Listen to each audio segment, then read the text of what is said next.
All right, I'm super stoked to bring this episode to you today. We are talking to Brian Davis, who's a materials and process engineer at Blue Origin. He's a packaging designer, packaging engineer. He came from MSU. He started in a totally different area of education, then chose packaging when he realized he didn't really love what he was doing. And now he's like in love with packaging. Not only that, he's working at Blue Origin. So he's packaging the rockets that are going into space. We get into like just the overall, there's just the sheer size and complexity of packaging something that isn't going on a store shelf, and you're not trying to sell more shampoo, more, more socks. You're not trying to sell anything to anybody. You're just actually trying to package and protect something as complex as replacement for the International Space Station, and how to transport that. So super nuts. Just the sheer scale of it is crazy. But we get into like his story, his time at MSU, being a walk-on at MSU in football. I didn't know what that meant, but I know what it means now, and it's super impressive. No, as I went through and edited this episode, I couldn't stop smiling because Brian is such a great storyteller, and his stories are definitely amazing to listen to. We're not doing any ads in this episode. The entire episode is brought to you by idpdirect.com, Factory Direct Packaging Manufacturer, specwrite.com, Specifications Management, and Packdora die line creation tool. That's it in terms of ad reads. They're amazing in terms of sponsors, but we're going to go ahead and go right into the show because it is so good. Do me a favor, do find Brian on LinkedIn. Links are in the show notes. Connect with him and tell him what a great episode this was, because this has got to be like my favorite episode ever. Thank you guys so much for watching. Thank you so much for listening. Do me a favor, head on over to YouTube and click subscribe and comment in YouTube how amazing Brian is as a person and as a packaging designer. And any questions you have on just the volume and size of what he's doing, please put them in the comments. I'll make sure that he gets them and we answer them for you as quickly as possible. All right, let's get to the show with Brian Davis. You're going to love it. You ready? You pumped? Yeah, I'm ready. Yeah. All right. Awesome. All right. So we got Brian Davis today, and Brian Davis is a materials and processing engineer at Blue Origin. Brian, thank you so much for being on, man. How you doing? Hey, how's it going? Thanks for having me. You're in Florida. Rockets launch from Florida all the time, man. And you're with Blue Origin. So what got you into packaging first? And then how did you get to Blue Origin? All right. Well, so kind of a long story, but so I originally started off in electrical engineering and hated it. It was not for me. I had a buddy of mine who was also on a similar path, and he told me about this thing called packaging that was at Michigan State, and that supposedly we were number one in the country for it. So I had no idea what packaging was before going to Michigan State. So it just happened to be a coincidence that we were the school of choice for packaging. So, he told me about it and sounded kind of interesting. I didn't like where I was going in electrical engineering. So I went and talked to my academic advisor, and it ended up switching my major the next day. And haven't looked back since. Hit the ground running. Loved everything about it. Being in electrical engineering those first couple of years kind of took me the long way of getting my degree, but eventually finished. And my first job was in Florida. So I've been down here for about 18 years now. And my last company I worked for was in the electrification industry. And they were a pretty big company and were buying up companies left and right. So every quarter they would do, layouts because of the merger. And I was eventually affected by that. So I was hanging out with a buddy of mine. In fact, it was an old football teammate. And he and I were on a double date at a comedy show. And I made a joke like, why is the person that's unemployed paying for the tickets. And he laughed. He's like, "Oh, I didn't know you were unemployed, man. You should check out my company." So he worked for Blue Origin, yeah, as a technical training developer. And I'm thinking to myself, like, maybe he doesn't know what type of engineering I do. I don't think they need a packaging engineer at a rocket company. So, lo and behold, like 3 months had gone past, and I was like, "Hey, man, what was the name of that company you worked for again?" And so Yeah. he said Blue Origin. So I got online and looked, and sure enough, they were looking for a packaging engineer for a logistics team. So the rest is history. I've been at Blue Origin for about 3 years now. I'm one of maybe 5 packaging engineers we have on our corporate logistics team. And, we basically handle the custom containers for our hardware, flight hardware, and different components and sub-assemblies for the rocket that we ship from site to site and between suppliers to get tested. So that's pretty much what I do on a daily basis now, and I love it. Wow, man, that's crazy. Um, yeah, I'm like, where does packaging play a role at a Right. spaceship company, right? Right, right. You'd be surprised. I thought the same thing myself. So when I first started, I had a bit of imposter syndrome. Like, well, what am I doing here with all of these rocket scientists and aerospace engineers? But you'd be surprised that people that are designing a rocket to fly into space have no clue how to get it from point A to point B on Earth without damaging it. So that's where I come into play. Give me an example. Like, what components are you moving, and like, how are you packing it? Like, what materials are you using? So we have four major programs. So we've got the new Shepard rocket, which is basically our suborbital space tourism rocket that you probably have heard about. That's making all of the headlines in the news. I think Michael Strahan was probably our most famous customer today, along with William Shatner as well. So you may have heard of those flights. And we have the New Glenn program, which is still kind of underway. It's going to be launching from here in Florida on the Space Coast. It's basically the competitor to the major launch players right now, like your SpaceX, ULA. Then speaking of ULA, so we have our engines department, which builds all of our engines for our vehicles and for the Vulcan rocket for ULA. So we sell them our engines as well, our BE4 engines. And then lastly, we have what's called our Advanced Development Programs, or ADP for short. And that's basically everything else. So the lunar lander, the orbital reef, which is going to be the successor to the ISS.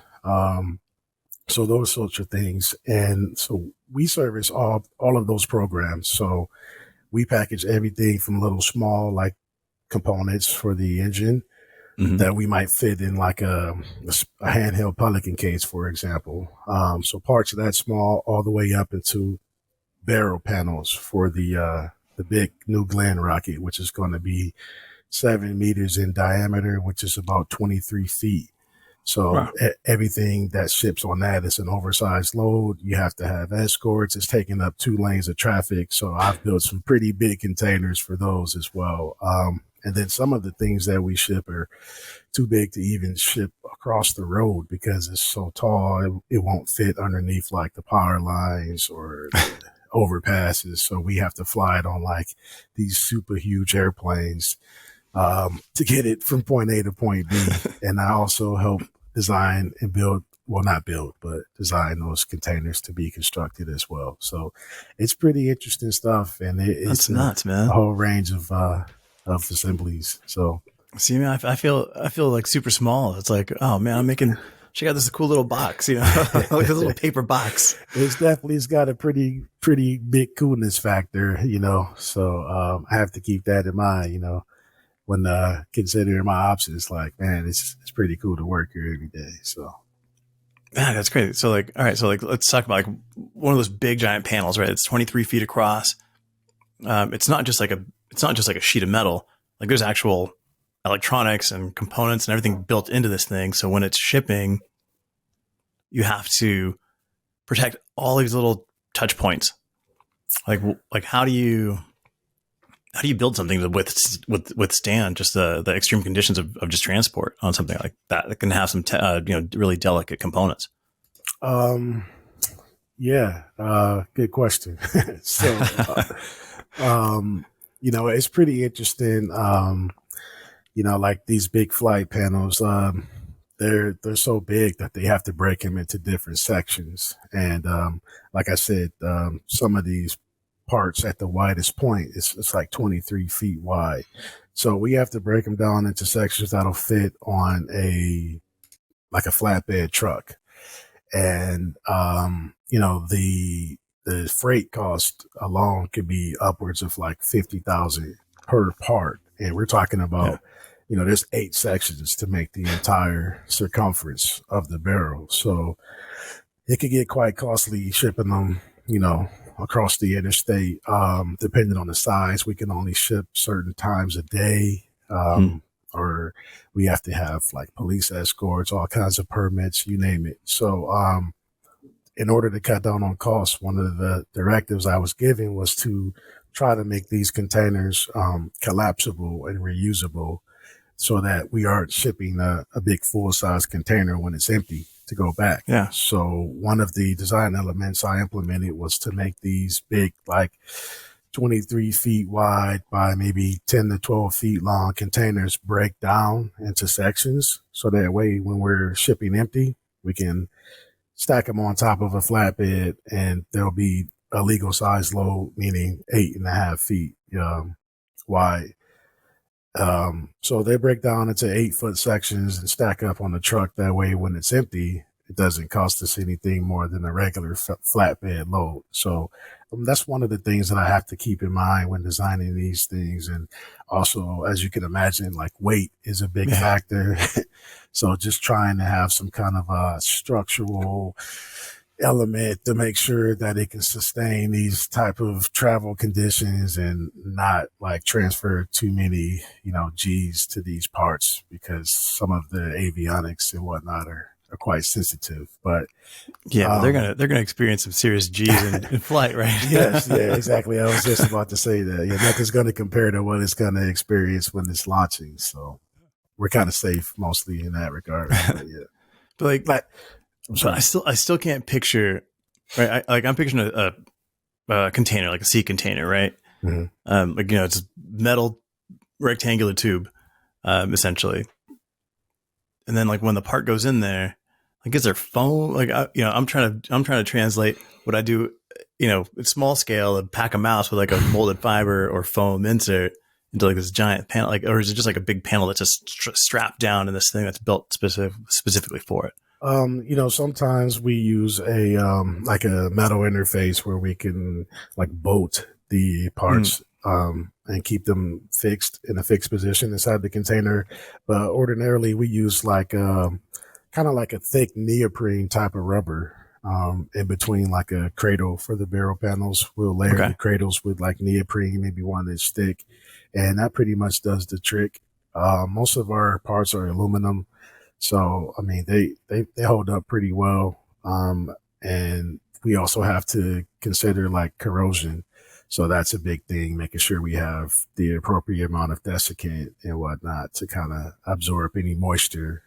Because moisture sensitivity pretty much affects most of our avionic parts and everything. So, yeah, especially in Florida. Right? Yeah, you bet. And then we also have to ship a lot of things by barge as well. So, that salt water, like you mentioned in Florida, it becomes a big factor. When we do tests, we have to ship up to the testing facility up in Ohio. So, we're going all the way through Canada and coming in to Lake Erie to offload these things by barge. And, some of these things are so wide, getting on these back roads to get to these testing facilities. Like our logistics team has had to travel with chainsaws to cut down people's mailbox because they're hitting the mailboxes as they're trying to get through these little 2-lane roads. Yeah. So it's quite the endeavor, but they get clever. Like on the last barge trip we had to do a makeshift garage where they stacked up a bunch of sea containers and put like an awning over them. And we kind of drove the payload ferry containers inside of those. And that's kind of what protected it. because there's nothing that exists for this type of stuff, Yeah, that you yeah. can Dude, utilize. So that's crazy. So, all right. So you're building the packaging, right? And um, packaging, like the term packaging sounds like so small for what you're doing, right? It's like packaging is like a shoebox, right? right, But no, you're packaging these huge pieces of equipment um, to move them around. And it's funny because like I remember I was at Tesla, which is like shares the parking lot to SpaceX, right? Like the SpaceX warehouse, the doors are wide open. You can see the big giant rockets in there. And I remember parking my car, going to the Tesla office, and here comes a big flatbed with a huge ring for a rocket on it. And it's like going right past my car. I'm like, it's like one, the ring itself on the outside looked beautiful. Like there's, all the graphics and everything on there. And then just all the componentry that was hanging on the inside of it was insane. So I can just imagine like the size of these panels that you're working on are massive, like, beyond, beyond what you typically think of when you're packaging something. So yeah. how do you go from, you know, developing packaging that you were doing in the past to now thinking in such a big scale, right? Is it, because Yeah, I it's gotta be a huge difference. it is huge, and it still amazes me, when I get stuck behind one of our panel transports or barrel transports in the morning on the way into work. You just see this huge thing coming down the road that's like taller than the street size. We've actually had to have street crews move the traffic signals and everything for us as well to get this thing down the road. So, yeah, it's quite mind blowing. Our new Glen rocket is the size of a football field from goalpost to goalpost when it's horizontal. Wow. So you can just imagine standing next to this thing. You feel very tiny.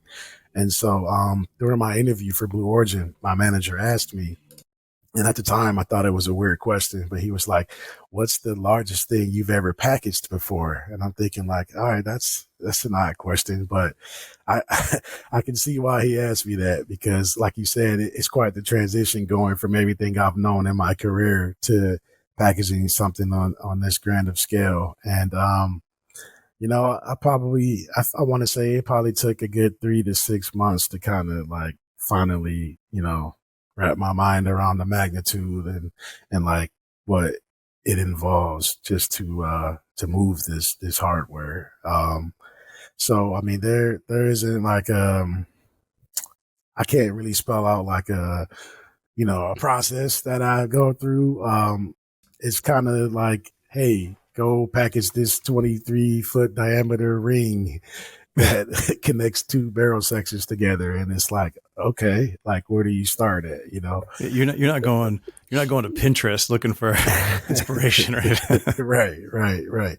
So, our team at Blue Origin is great. Like, we have a lot of experience. When I say experience, I mean like the aerospace engineers, like they have quite the extensive background and, they've got some ideas about what direction they want to go in.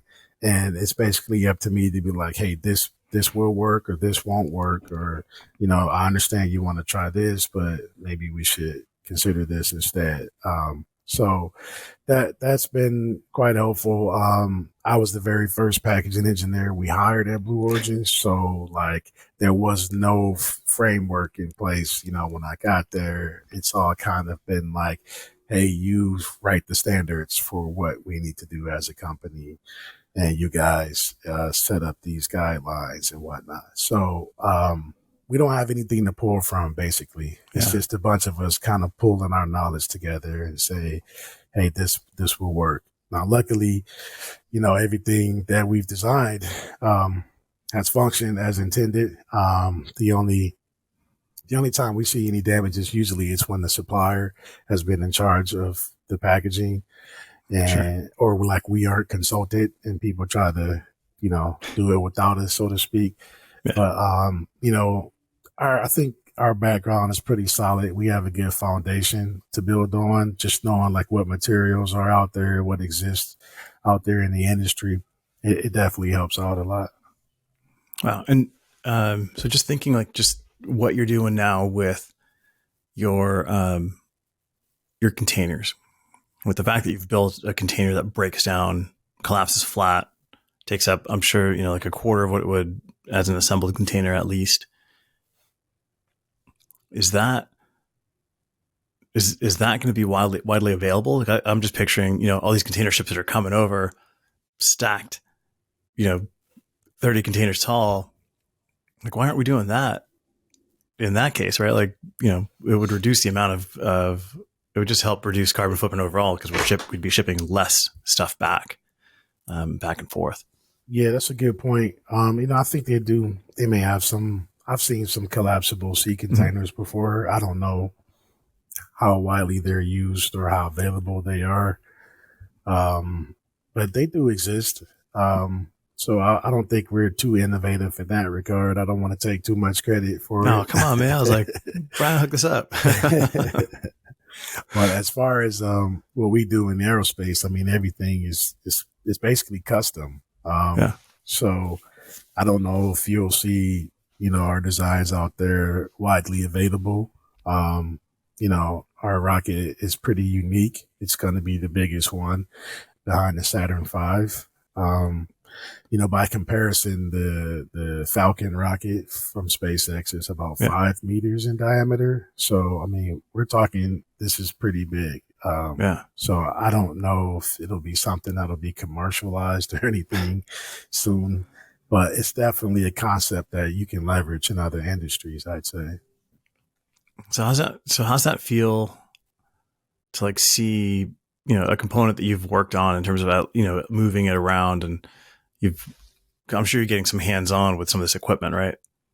And then to see this stuff taken off, like that's gotta be pretty cool, right? It's like, yeah. So like, when I first started, I would get these packaging requests for certain sub-assemblies, and I had no idea what this thing was, and once you start seeing everything come together and you start seeing the rocket being assembled, you're like, oh, okay, so that's what that was for, and that attaches to that, and now I see how this plays a role into the big picture. So it's very fulfilling. In fact, it's probably one of the most rewarding positions I've held in my career, because our mission at Blue Origin is, to enable millions of people to live and work in space for the benefit of Earth. So to be able to build something that's going to be a road to space to help generations to come behind us, it's very rewarding, and it actually like makes me feel like I have a sense and a purpose in this world, and like I'm not just packaging random things for random companies. Like there's a reason why we're doing this. There's a purpose for it, and it's fulfilling work. So it makes me feel great. Yeah, you're not trying to sell more shampoo with a new bottle, right. Not saying anything is wrong with that. Yeah, nothing wrong with that, but it's a little bit bigger than exactly. That. That's cool, man. And then so I had some other questions, man. Like, I didn't have any idea like what you were working on. So do you design anything for like in cabin type of products? Not exactly. I have made containers to fit the crew capsule seats. Okay. So the individual seats, and in fact, our marketing team has started to sell the seats as kind of like to the some of our astronauts have requested to like purchase one of the seats that has gone into space. So I've had to design some containers to ship our crew capsule seats back and forth. So that's one thing. And then we have like an engineering mock-up of the crew capsule, as well as a marketing mock-up of the crew capsule. And so the engineering mock-up is used for testing purposes and whatnot, and to get the astronauts prepared for flight. That breaks down, and I've designed containers to ship each segment in. So it breaks into three different sections. So I've built containers to ship those sections, and then the same thing for the marketing one that goes around to the different shows, like trade shows and big events, and you can get inside and take pictures and whatnot. So that has to ship, across the road to get to each different show. In fact, I think we had one in Paris that it had to go to. So those containers get pretty beat up because they're used regularly. And so I've had to redesign those containers as well. So, I mean, I guess that counts. Yeah. Yeah. It does. So have you been in the marketing capsule? Yeah. Oh, yeah. Have you been in the in the engineering one? I have not been in that one. It's funny because I kind of had to design that one remotely, which is strange. But a lot of times, we've had engineering designs, so they'll send me the CAD model, and I just basically design around it. So I haven't been in that one, even though I've designed the containers for it. But I have been in the marketing one a few times, so it's pretty cool. It's really cool seeing the people's faces, when they get to go inside of it and just like be a part of that whole experience. Like I like Yeah. to see the joy, and I know not just kids but adults as well. Like it's pretty cool stuff. So would you go up into space if you had the chance? funny you ask. So I ordinarily, like, I would consider myself claustrophobic, right? So like I know the space is tight. Like I think ours has about 6 seats in it, and it's enough room for people to float around and experience that weightlessness feeling, and do flips even. But it's not a whole lot of space, and like I'm the type that I get motion sickness. In fact, we just went to Disney last week, and I almost got sick on one of the rides. So I don't know if I would be the prime candidate, but I would love the opportunity to go. And I used to tell people, like, back when we had only did 4 flights, I said we sent 2 employees up out of those first 4 flights. So I said, that's a 50% chance, it's good odds that I might get a chance to go one of these days. But my wife, she would have none of that if it was up to her. I'll just stay down here. Yeah. She wants me to stay grounded. But no, I would love to get a chance to go one day, and I hope to have that opportunity one day. That's cool, man. So if you're listening, Mr. Bezos, we got right. That's right. That's cool, man. So like your packaging doesn't make it up into space, right? Or No. I guess does some of it go? Because like as you're building out this new reef. Yeah, no, actually, my context would be considered ground design. Okay. So the flight design has different parameters, different governing factors, and that's not really in our scope. So Okay. everything we design is strictly for ground use only. Cool. And then like, what about like, so, typical packaging, right? You've got regulations on information that has to be on the pack and all that stuff. What kind of graphics, like what is technically required on some of this pack that you're working on? That's a good question. So, pretty much most of the components relating to the rocket is considered hazmat because it falls under the explosives category. A lot of our different functions use ordnance to kind of generate that separation between stages, and for the payload fairings to separate when it's in space, it all uses ordnance. So a lot of hazmat regulations would apply. So typical hazmat placards and markings on our containers. Our fuel, if you will, is liquid hydrogen, liquid nitrogen, and liquid oxygen. So a lot of the residual from that is hydrogen peroxide. So some of those different, I think this class 2 hazmat regulations apply to some of our containers and whatnot. But other than that, nothing special. We try to keep it low key. We don't want to advertise too much. Obviously, when you got something that's 23 feet wide, it's hard to miss. But generally, like things that are pallet size or going on the truck LTL, we try to minimize advertising that it's Blue Origin components because Sure. It's all like ITAR regulated, has to be export controlled and everything. So we want to keep it proprietary and top secret, hush hush, Yeah. so. Yeah. So my dogs are barking in the background. Kids are on home from school Yeah, holiday. So yeah. it's like craziness back there.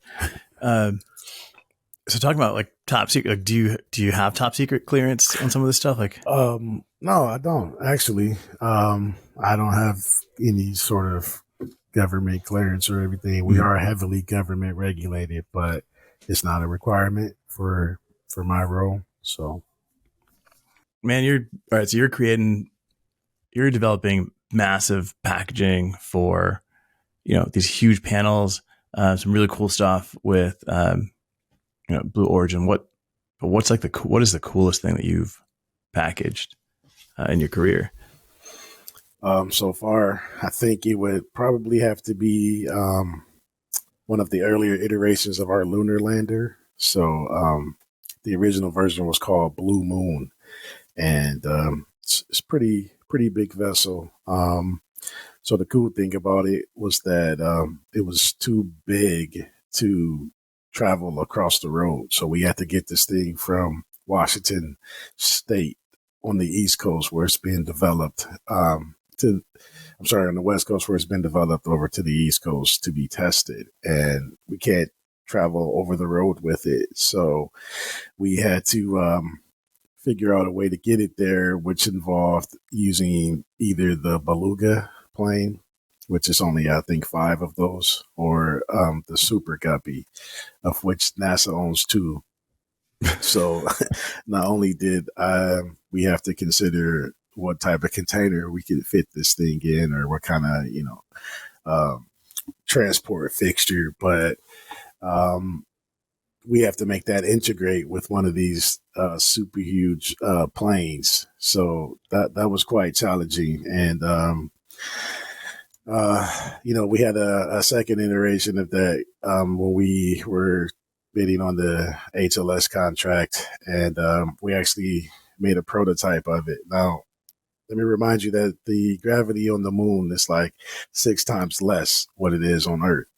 So the expensive part about getting to space is you know taking the fuel to space with us from Earth, and the challenging part is overcoming Earth's gravity. So we designed these vessels to be pretty agile and light as possible. So the lunar lander, the legs are so skinny that it can't even hold its weight on Earth.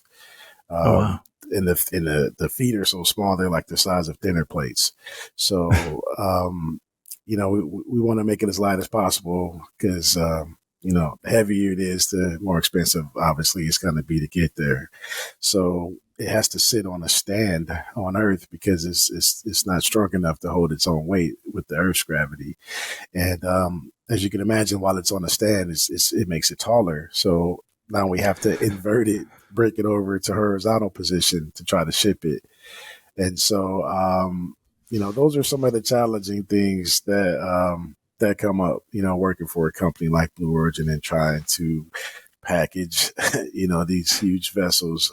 So I think working on the lunar lander project was probably the coolest thing so far. So then, you're tasked with packaging an item that is too fragile to deal with Earth's gravity. So you've got to support it, and not just from the base. I'm sure there's other structural areas you got to support, right? Because then Right. you don't want different areas to collapse.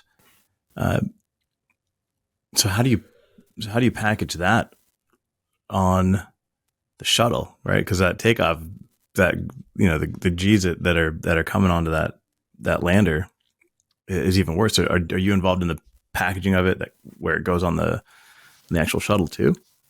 No, that's not me. That's a different team. So once we've got everything built and designed, there's an integration team that figures out how to fix it in place inside of the payload fairing. It will Wow. attach to the fixed adapter, and then it'll be deployed in space. So Got it. And there's is that different, anchor points or whatever where it attaches down to. wow. And then when you're doing it, what did you guys end up using? Did you end up using the Beluga or how did you transport that? How did you transport it? So in the aerospace industry, you have to be agile, both literally and figuratively, and there's a lot of pivoting.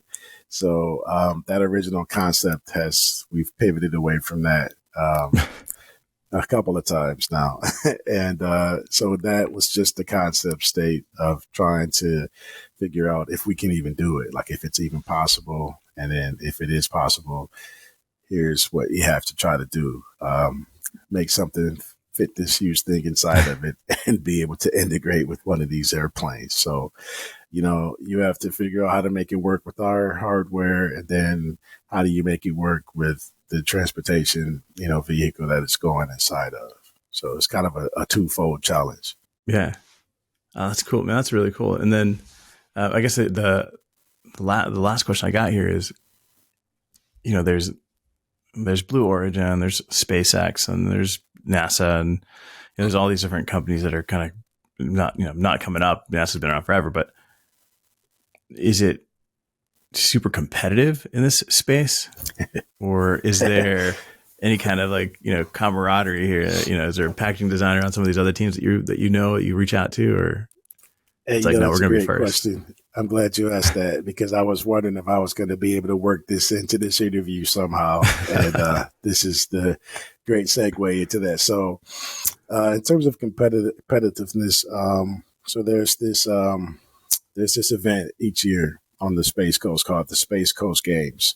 And it's kind of like the Olympics of the aerospace companies. So we got about, a half a dozen or a dozen aerospace companies that come together each year, and we compete in these events. And it's anything from like dodgeball to space trivia to human battleship, you name it, ultimate frisbee. So I was the captain of the tug of war team. Now, the last time we competed in these games, which was before COVID, we won pretty handily. The tug of war events. People were accusing us. You're big dude. You are the tug of war team, man.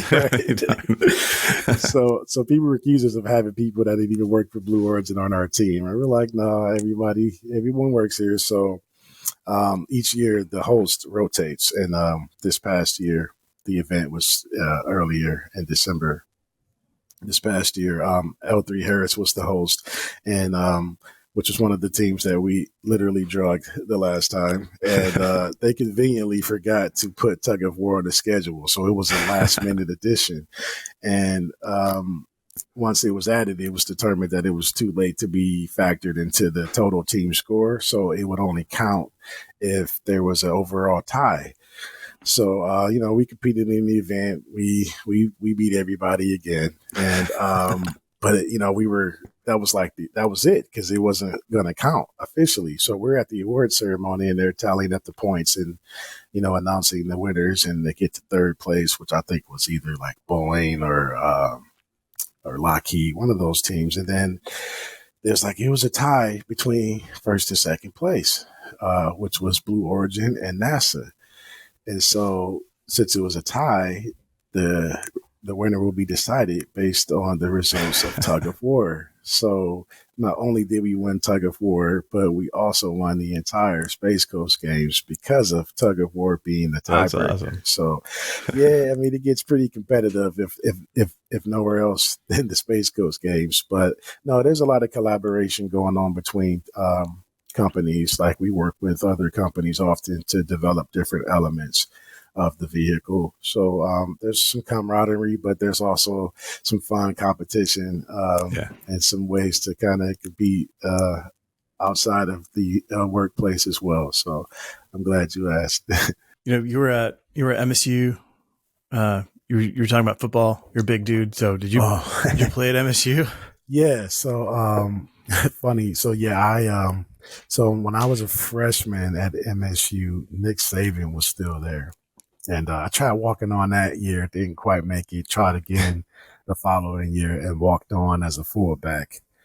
So I was a walk on for a year, and it was a great experience. I honestly didn't think that I would make the team. So the day that they released the names, it was probably about 50 people trying out. And they probably only picked about 10 or 11 people out of those 50. And somebody I knew had made the team and was all excited. And I was like, hey, man, did you happen to see? Because I wasn't even going to check. I was like, yes, Right. no. I was like, did you happen to see Brian Davis on that list? And he was like, you know what? That looks familiar. I think I did. I'm like, look, man, don't play with my emotions, right? Like, don't have me go there and check it just to be disappointed. He's like, no, I'm serious. I think I saw your name. So I went to the football building and checked the little list of people who made it. And I must have read every name on that list 3 times. And I was like, yeah, that's my name. I'm number 8. Like, so it was probably one of the happiest days of my life. And I was so excited. But it was a lot of hard work to follow that. Yeah. But it was just happy to be part of that experience and to have that college experience was awesome. That's cool. I'm not a big football guy. Right? I'm not a big sports guy. So when you're talking about being a walk on means that you didn't get brought into the team as like a, I don't know, you didn't get a scholarship to school for football. Yeah, so exactly. You're studying and you were doing electrical engineering, right, during this time. And at the time, there's no history of MSU grads that had completed football and their degree in engineering. So like, I'm looking to be like a pioneer, so to speak. You know what I'm saying? But no, I didn't get recruited or anything like that. And that was another reason. That was another factor that kind of played into my disbelief that I would actually make the team, especially like a D1 Big Ten school. So it was a long shot for me. But being a walk-on means that you're basically on the practice squad, and the band gets to travel to the away games, but you don't. So that kind of tells you the pecking order of things. Yeah. But just being there and being around those guys, and like at the time, our biggest athlete was TJ Duckett, if you remember him. He was the running back. I don't know, man. I don't know anybody.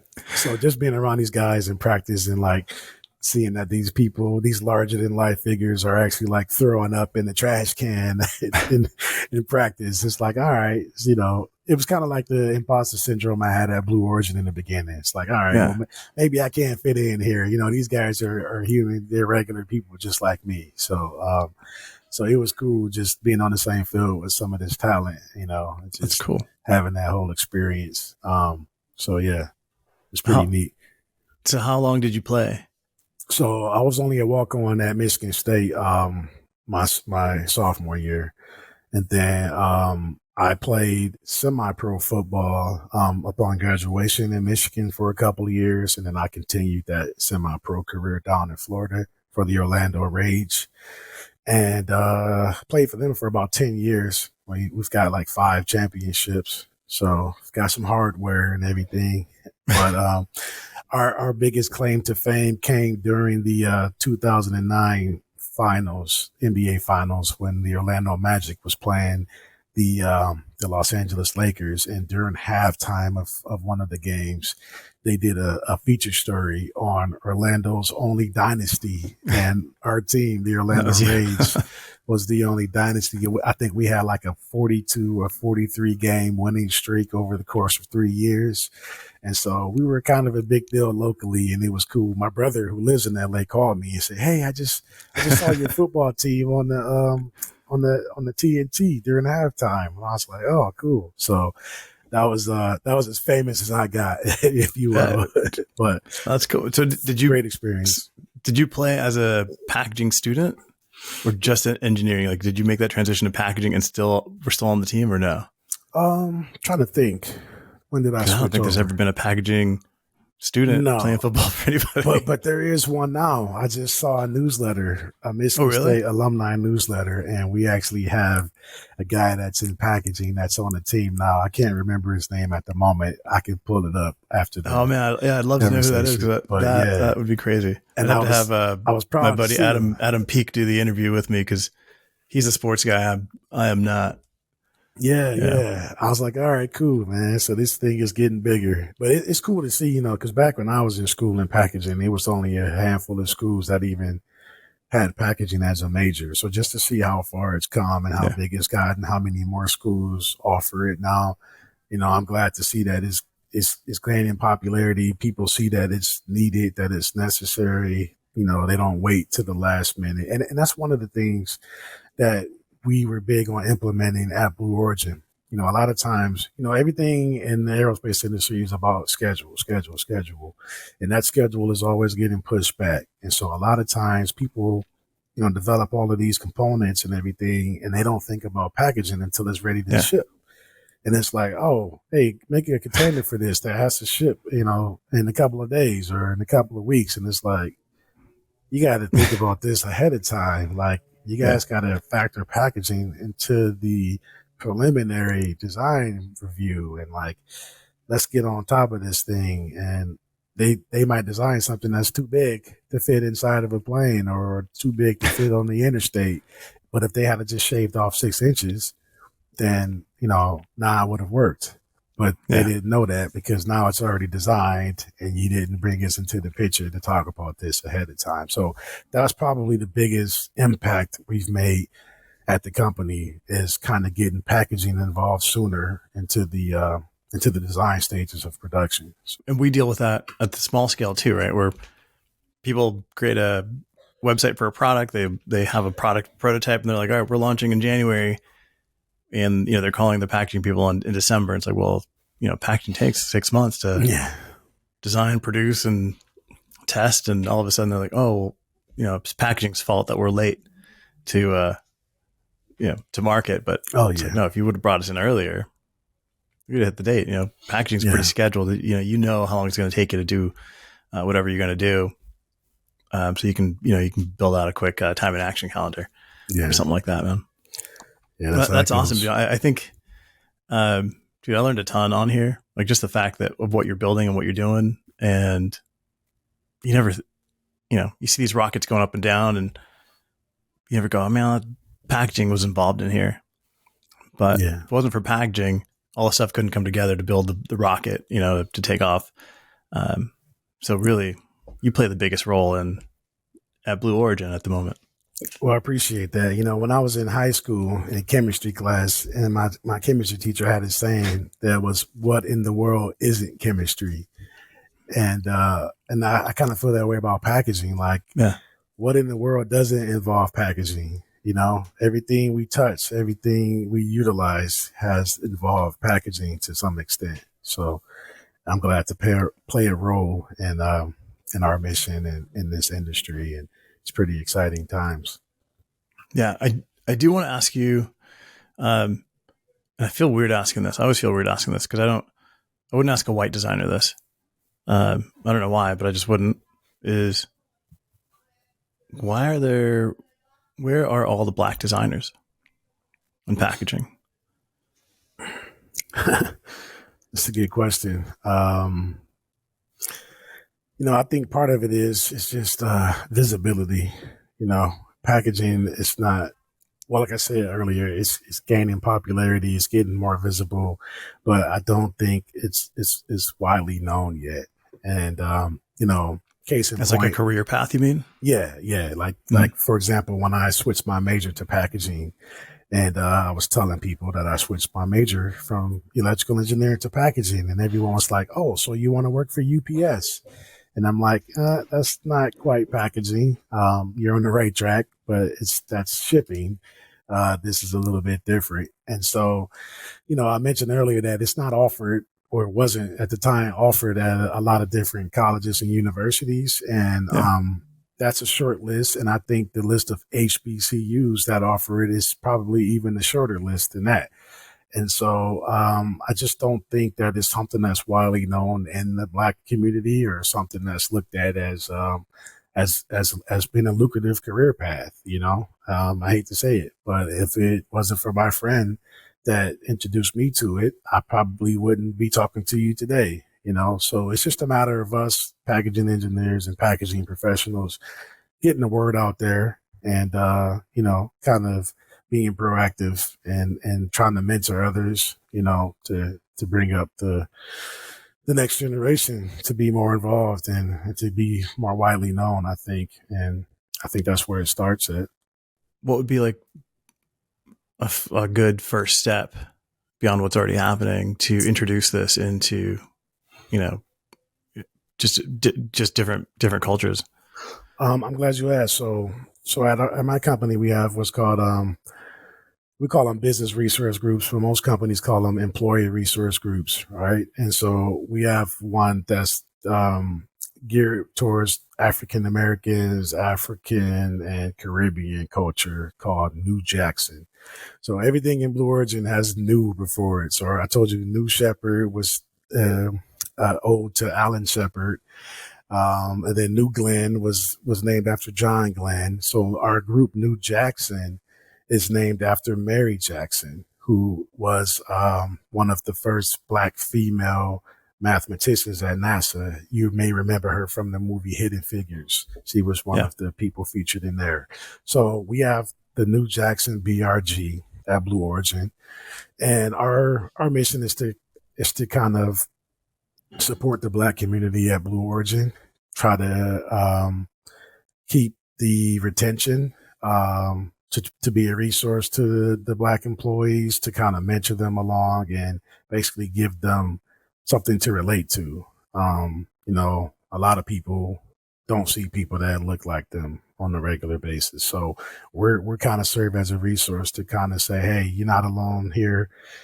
There's a whole community of us. How can we support each other? So one of the initiatives of New Jackson is to go out to different conferences and trade shows and career fairs to kind of recruit, but not only just recruit, but to show these young up and coming Black engineering students that, hey, you can be a part of this industry. You know what I'm saying? Here's people that look like you that work here.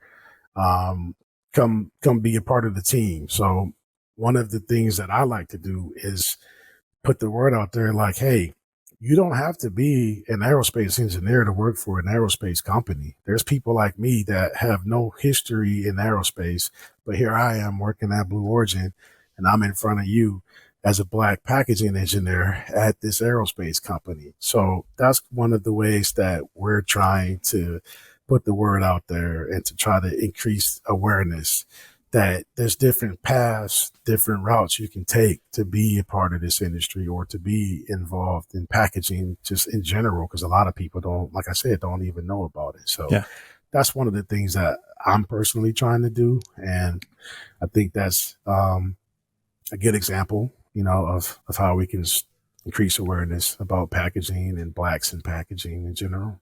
I'm an immigrant. I got smuggled into this country as a kid, and my kids are first generation, but I kind of landed in packaging just by happenstance. After the Marine Corps, it's like there was an opportunity to get into design. I was doing some illustration, and like one thing led to another. But yeah, otherwise I wouldn't have ever even thought that packaging was an opportunity to go. I always thought it was like, all right, design is visual. Like, all right, I'm gonna do web design. I'm gonna do logo branding, and it's like once I got into packaging, I'm like, oh, dude, forget all that stuff. Like, this is so cool. I get to work with my hands and build stuff, and the testing was the fun part. yeah, man, prototyping and testing, that's the best part. After that, you're kind of like, you get into the slog of manufacturing and timelines. But as we start to wrap up, man, is there anything you might want that you wanted to share that maybe we didn't get to? I think we touched on pretty much everything that I wanted to touch base with. I think we covered it. Awesome, man. Cool. And if anybody wants to get a hold of you, what's the best place for them to reach out to you? You can find me on LinkedIn /DavisB15. Perfect. And I'll have links to that in the show notes. So if anybody wants to get in contact with you and just learn more about Blue Origin, packaging, New Jackson, I think they should reach out to you because that's some pretty cool stuff you guys are working on. Yeah, definitely. I stay pretty active on there. I know I'm getting old because LinkedIn is my number one social media platform these days. So